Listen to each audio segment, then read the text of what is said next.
Ever since 1969, I have worked with criminals, mostly hardcore criminals. For the last 30 years, I've been an expert witness in death penalty cases, and as well as other murder cases. I've worked with gang people in the community, all of whom had committed crimes, and gang leaders and other people in the prison. So I've had a lot of experience in working with offenders, particularly hardcore offenders. And you can't work with offenders without thinking of their transformation, their rehabilitation, their change. So what's been your experience then with the process of them going through that change and getting back into society? What's interesting about the data would suggest that the hardcore are a higher, they're a lower risk of recidivism than the moderate to lightweight offenders. So if you look at the data of the programs that's had more successful results, you'll find that it's been primarily with hardcore people, which doesn't seem to be logically right. Mm-hmm. So why do you think that is?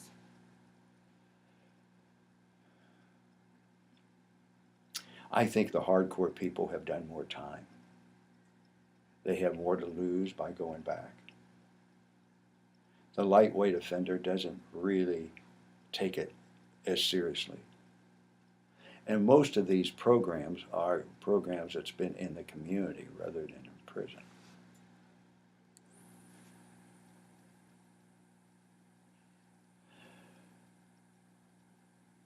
It's very hard to change. It's hard for anyone to change. You take a habit like smoking, which I don't happen to do, or you take something like drugs, which I don't happen to do, never have. Even these, or you take something like eating disorder, that many women, young college women, some of my brightest students in the last 34 years, college women, have had some history of eating disorder. Any type of change we're trying to make is hard. It's hard. It's hard not to go back. Now you're in an anti-smoking time, so it's not so hard to go back to smoking, for the most part.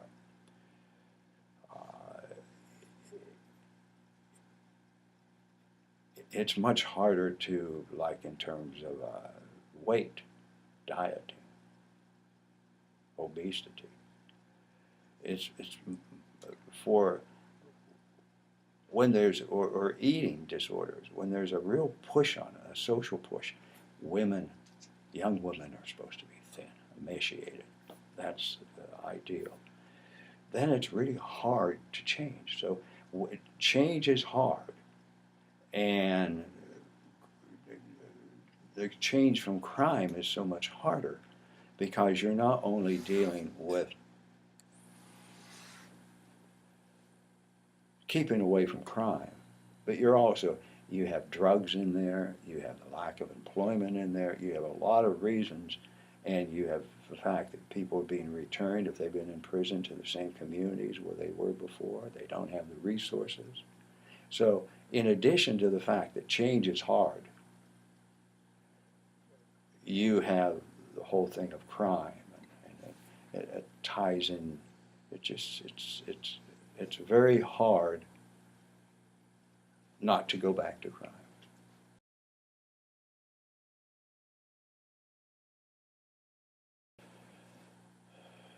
They're older. They tend to have been in the system longer. They're more fed up with the system, as they would put it, messing over them.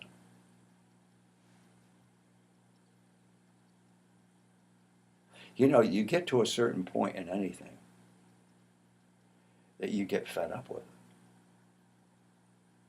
Whether it's a social habit or whether it's drinking, I mean, you get to a certain point, you hit the bottom. So like when they talk about alcoholics, that they have to hit the bottom before they can turn it around. Well, the hardcore offender has hit that bottom mark. And so the stakes are higher for them.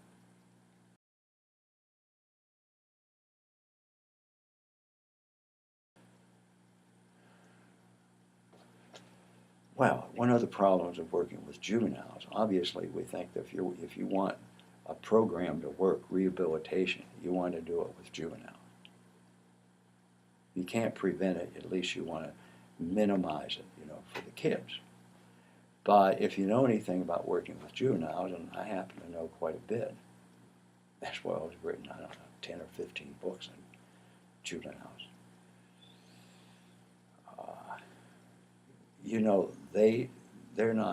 They're not ready for the most part to exit from crime. They're not ready to mature out of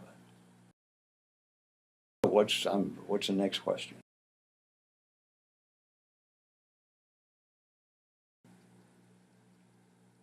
I don't like the word rehabilitation. Most people have not been habilitated that we're trying to rehabilitate. And traditional ways of rehabilitation, all the things I tried when I worked in institutions and so forth, don't have appeal to lower class offenders. They don't want insight therapy. And most are based on insight therapy. They're not interested in that.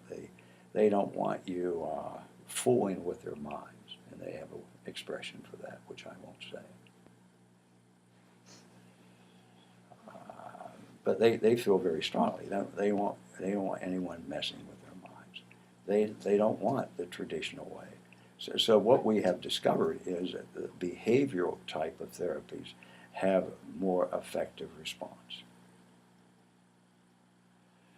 And you look at some of the behavioral types, and they will tend to reduce behavior. Well, the big thing is you have to give them jobs. They have to have jobs. If you don't have jobs, you're going to find another way to make it. I'm really big on supporting my family, children. If I didn't have a job, and my children were hungry, I'd steal. Would you steal? Mm-hmm. Would all of you steal to feed your children? Mm-hmm. I'm not going to have my child go hungry. Now, they've gone a long way from being hungry, but at times have tried to put me in the poorhouse. But the point is that jobs, with employment, they need employment. See, the problem is that once we fail, they don't forget it. So, in a way, rehabilitation goes on and on and on and on. How do you stop it? How do you have a ceremony in which you say, okay, this person has paid their debt, now they're free of the past, and we're going to give them a chance? No, they're ex-offender. They're an ex-mental patient. The worst thing you can do is to get a label on you like you've been institutionalized as a mental patient. That will go with you the rest of your life. That's the label.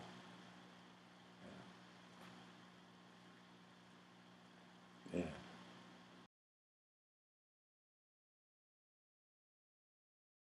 If you try your best in a lifetime, you can do a tremendous amount of good. I believe that to be true. And the interesting thing is that in your lifetime, you're doing a tremendous amount of good does not end at your death. It goes on.